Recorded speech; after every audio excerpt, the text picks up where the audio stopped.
Hey guys, Scott from Aristocob.com here. Seth from theshrinkingpastor.com. And together, the three of us, we are Markwood Men's Breakfast Club. Welcome back once again. Good morning, boy. Good morning, Homer. So, a couple things we want to talk about today. We're going to just get right down to the business. We continue to be enjoying Bam Bam's tobacco. I think we know what it is now. Thank you, Bam Bam. A couple weeks ago, I posted a video on YouTube, a message on Instagram, a message on Facebook about a survey that I'd like for folks to participate in. I did that over at the Aristocob channel, and it actually came about from a conversation that Boy and I had been having about marketing and sales and understanding your customer.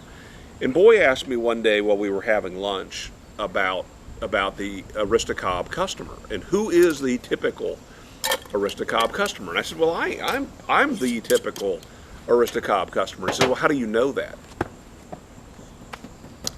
I don't know that.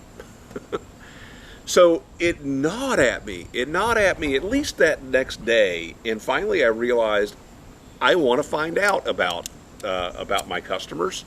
And you're friends of ours and you're part of this community, but at the same time I've got a business that services this community, and I thought I'm not addressing your needs if I don't understand you. So I did a survey through SurveyMonkey, and I actually set up several surveys and gave a unique link to YouTube, Facebook, Instagram. I created a link for our newsletter, but that's a problem because our newsletter got in trouble. I didn't tell that story. We were doing a newsletter through, what's that one called? Mail Chimp. Mail Chimp. And we were using our mailing list from Aristocob.com. And as part of the process of making a purchase, one of the things that is asked is, do you want to be on the mailing list or somewhere on there? And we've been collecting names there for years, but we've never done a thing with it. And we finally did. We finally sent out a newsletter. Well, apparently, some of the people that received it didn't think that they signed up for it, didn't want to receive it. And somewhere on the bottom of that MailChimp thing, there's a place they can click, not just to unsubscribe, but it's like, is this spam? Enough people clicked on that our account got suspended. Bummer. Yeah. So we're either going to use something else for newsletters. We can create a document that we can email to people and just not use those guys. But that was kind of frustrating. You should see if you can use them again, but instead, what I would do is I would make the first email a please opt out if you're not interested. We'll make the first one an email that's direct and say that we'll be sending out it. Right, and click the button that says, please unsubscribe. So at any rate, we did the survey. Now I signed up, being cheap as I am. I signed up for the free version of MailChimp, not MailChimp, of SurveyMonkey, and what that does, it allows me to send surveys, but it limits me to 10 questions and 100 responses. Well, that's 100 responses per survey. So that worked to my benefit anyway, because I wanted to target different people, because I didn't know if the folks that participate or interact with me on Facebook are the same people that interact with me on Instagram and the same people on YouTube. So that was interesting. Well, we almost immediately ran through the 100 people on YouTube, and I had to cancel or close that survey, create a new survey, post a new link on YouTube, and we filled another 100 from that group, and then another, I think, 50 from that group. It was absolutely amazing. And so I have on my phone now a SurveyMonkey app. Free service, unless again you're going to be paying for it. And I mean, that's how lots of things are. Free unless you pay for them. That's true. Well, some of them are not available until you pay for them. That's true. So I've got 51 responses from our Instagram folks, 217 people from YouTube. I said another 50. 217. 92 people from Facebook, and I think that's it. So roughly 350 people total asking or answering the exact same questions. So, since you are our YouTube friends, I'm going to go ahead and pull up this one that has 100 responses. And I thought, let's talk about this. Now, when I first came up with my questions, I had 30 questions I wanted to ask you guys. And then I had to trim those down. One of the things I found was I could kind of cheat a little bit, and I could ask a question, but then under other, I found that I can change the word from other and actually ask another question. So on some of them, I was able to squeeze in a related question. Yeah. So for example, let's go to analyze the responses. And some of the questions I asked: how often do you smoke a pipe, cob or other? Just any smoking a pipe. So what this gives me, and I don't know if you can see, there is a pie chart there that's showing me this, but 10% of people say that they smoke a bowl or more a month, or a bowl or so. 32% said that they smoke several bowls a month. The largest group, 38%, say that they smoke several bowls a week, and 20% said, Scott, I don't mess around, I smoke several bowls a day. That was me being clever. So that means about 58% of you are really regular pipe smokers, you know, daily, several times a day, or several times a week. So you're pretty active smokers. Okay, the next question was, what percentage of your pipe smoking is cobs? 3% said that they don't smoke cobs. That's low. Yeah, and I'm going to work my again. It's low, but it's you know, relative. There It's low. are They're people on your that channel, watch the YouTube channel they put up for with you. Aristocob. And, yeah, I understand. Yeah. So let's go to the next larger group. 17% answered that about 50 to 75% of the time they smoke a cob. Okay. 25% said that between 26% and 50% of the time they smoke a cob, and 29% said that they smoke a cob all the time. That's their go-to pipe is a cob. So 30%. Between now, you take those two numbers together, almost 60% of the people that responded to my video most times are reaching for a cob. Again, it's the demographic of the folks that interact with me. Not surprising at all. The next question: what is your favorite type of tobacco that you smoke? This was one of those questions that Boy and I discussed this, and he was saying, well, and he helped me trim my questions down by asking the simple question: what are you going to do with that information? I don't sell tobacco, so what good does it do me? But this is one of those curiosity things for me. This was one of the ones that he wouldn't let go of. I wouldn't. There were 2 or 3 other questions, and it's really easy to do, where when you're thinking of the question asked, like, I really am interested in knowing X, Y, Z, but when you take a step back and realize, okay, let's say I get just great answers to that, what does that really tell me? And so there were a couple of them that I would ask that question. Okay, what does that really tell you, and how does that help you understand your customer better?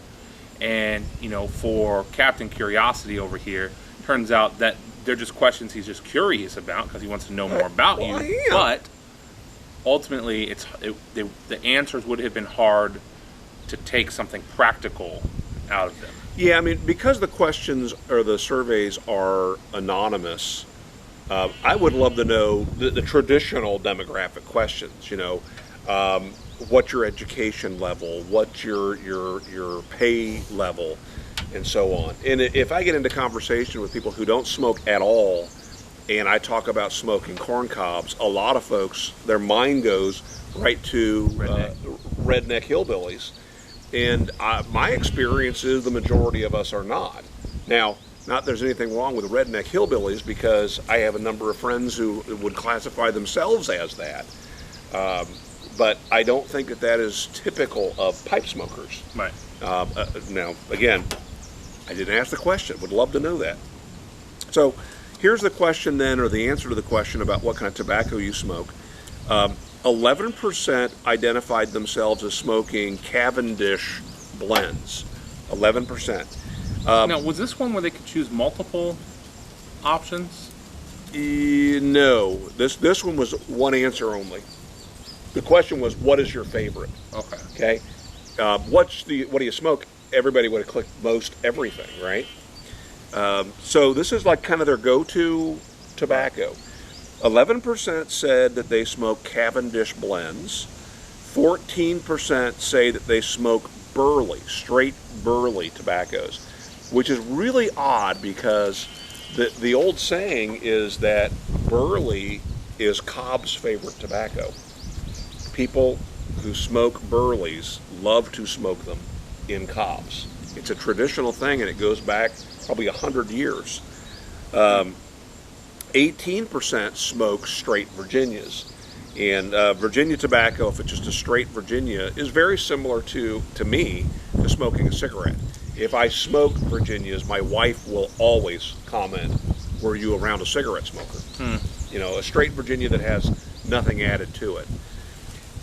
But the vast majority, 32%, identified themselves as smoking aromatics. Large. Now, again, Cavendish blends are often aromatics. Right. There were other options that they could have clicked on, but they were not significant from this group of 100 people.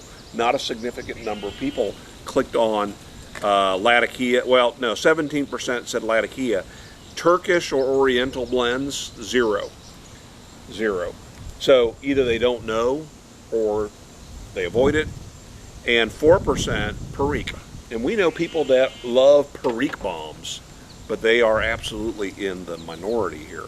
Now here's one of those places where I was able to sneak a second question in, and that was, what is your go-to blend? We had 54 out of 100 respond with their go-to blend. So I'm just going to throw these out at you. Mississippi River, Shortcut to Mushrooms, Boswell's, 1Q for a long time. This person says they're a 1Q smoker. I have a Cobb for each blend. Anything is an answer. Dunhill Flake and Samuel Galwith Full Vanilla Flake, Virginia Flake.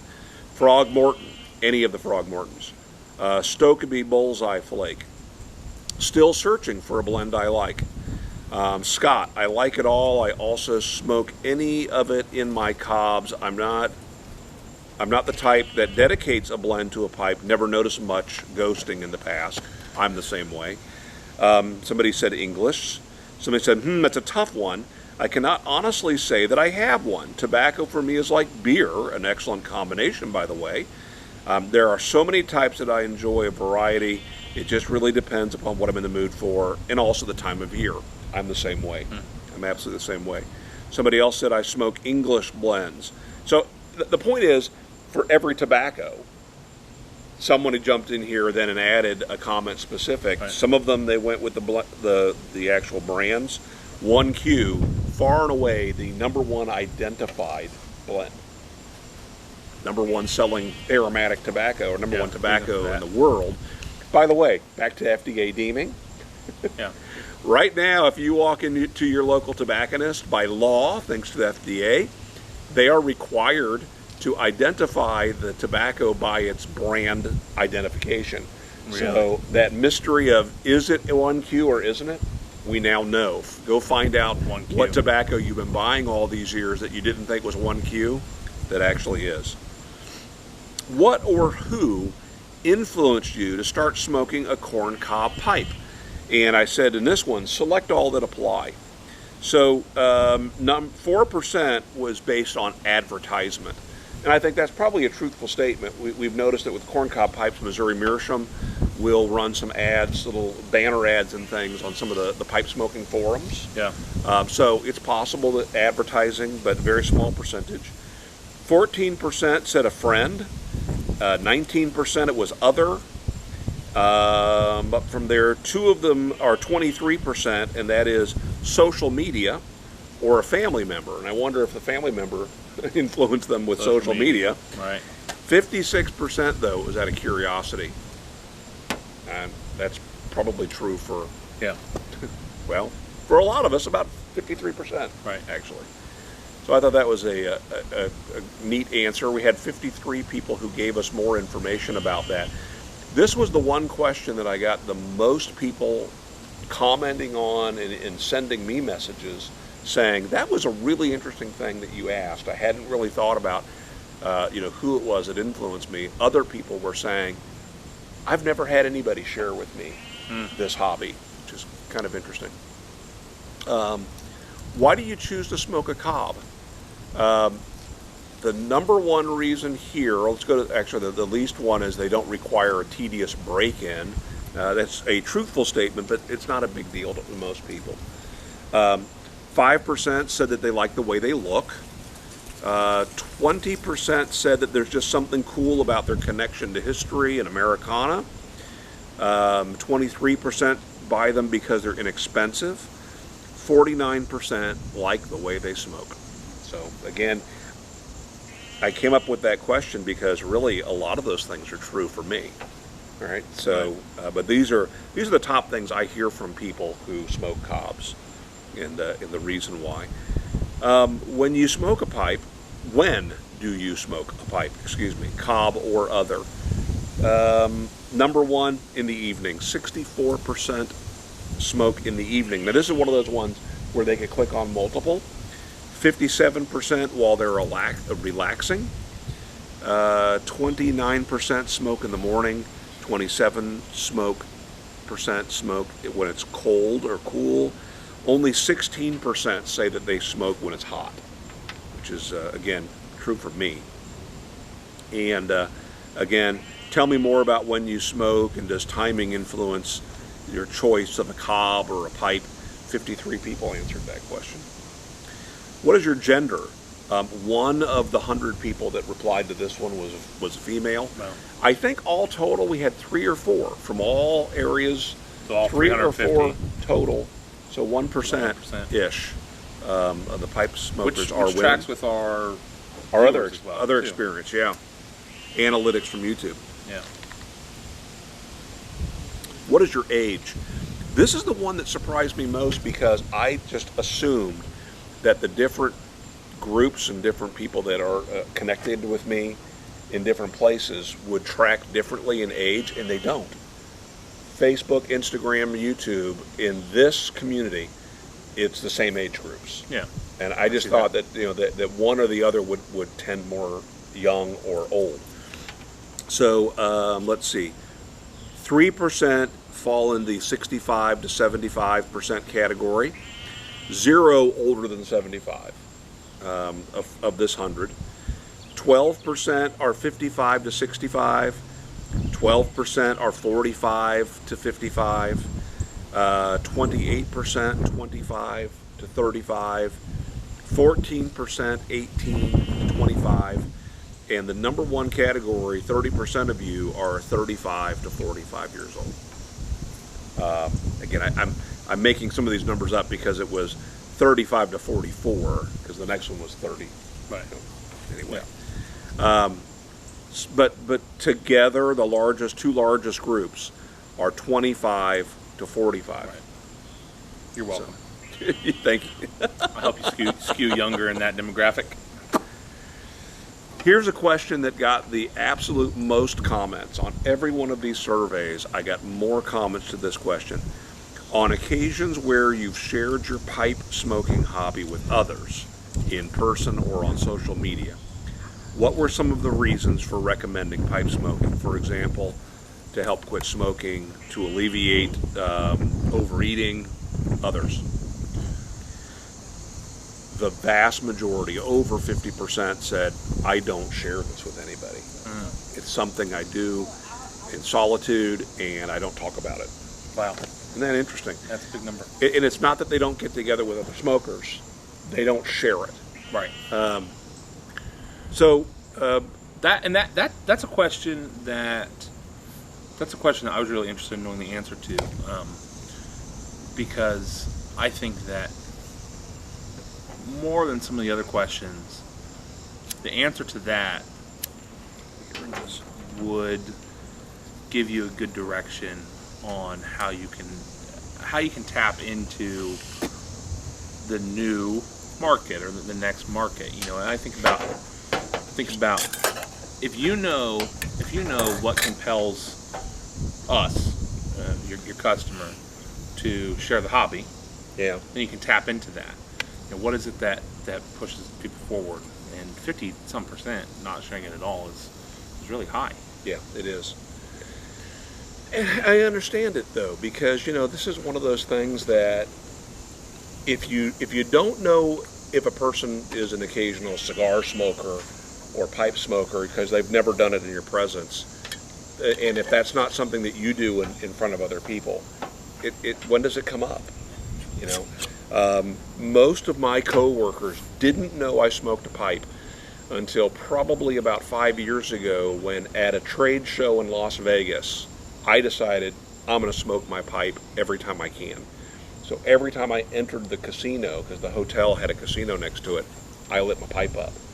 And there are people who know that for a hobby of mine that I have a corncob pipe business, but they've never seen me smoking a pipe. Right. But I think the vast majority of folks that I've interacted with, pipe smoking is not something that they do at work. It's not something they do in a work vehicle, and so on. It's something that they do in private. So I do it at work. yeah, that's really unusual. You think you'll be able to do that at your new job? I don't know. I mean, I've talked a billion times. It's not something I feel I don't feel a compulsion to do it. So, but working we've got a warehouse at the plumbing company with where everybody smokes cigarettes. I mean, everybody. And so on rare occasion, it's probably only happened less than 10 times in the over a year and a half I've worked there. I'll take my pipe out back and just be where the people are, and join the pipe. And every time it happens, people are like, "You smoke a pipe?" There's always somebody says, "You smoke a pipe?" Yeah. and always somebody who has been there the whole time and just never registered with them. During inventory too, do it. Back in 1987, I smoked my pipe when I worked at Shopsmith. I smoked it in our store in Dayton, Ohio. I was promoted to be the store manager in the Boston area in 1987, and I immediately realized that the distaste for smoking in that area was much greater than anywhere else. So from day one, we were a smoke-free store. Our customers didn't smoke. I didn't smoke inside. So there was only a real small window of my adult life where I smoked on the job, right, at work. And yeah, it's kind of odd. Although I flew on flights where people were smoking in the plane, I never lit up anything on a plane. So anyway, I probably could smoke in my work vehicle, but I wouldn't want it to smell like pipe. Now it's funny, the last question I asked was, what other question would you like me to ask? And almost every one of them were questions that I had taken off of my list of questions. And they had to do with some of the things that came up in some of the comments from people, like, well, what do you like to drink when you're smoking? And, where do you smoke? Do you smoke in your house and things like that? All great questions, and I'm thinking that, future survey, I'm going to go ahead and pay the money, and we'll do a 30-question survey. And because I'm really, really, really honored that people took the time and they shared as much as they did. If you took the survey, thank you. It really was cool to get to know people in that way, and thank you. So, anyway, anything there that surprises you? Nothing I'm not pointing out. Yeah. What I learned about it is, I want to say, I am my customer. I learned that besides the fact that I trend older, I think. Right. At now the age of 53, the day we're recording this is my 53rd birthday. I'm older, but I think that has more to do with the fact that 53-year-old dudes are not on YouTube as much as the other audience that we're connecting with. Maybe. So, yeah, maybe. Who knows about that? Yeah. So, hopefully that was interesting to you. I'm thirsty now for more of that information. So, and to do something with it. Yeah, I don't want to do anything more right away. I Right. think that people would get fatigued by that. Sure. But I'm already working on what other questions I would want to ask. So look forward to that. We will do a survey again, and when we do, we'll let you know. And if you didn't get a chance to participate in it, just wait. It'll come around. Great. That's it. That's it. Hey, happy birthday. Thanks, boy. You're welcome. All right, guys. Make it a great week. We'll talk to you again next week. All right. Bye, guys.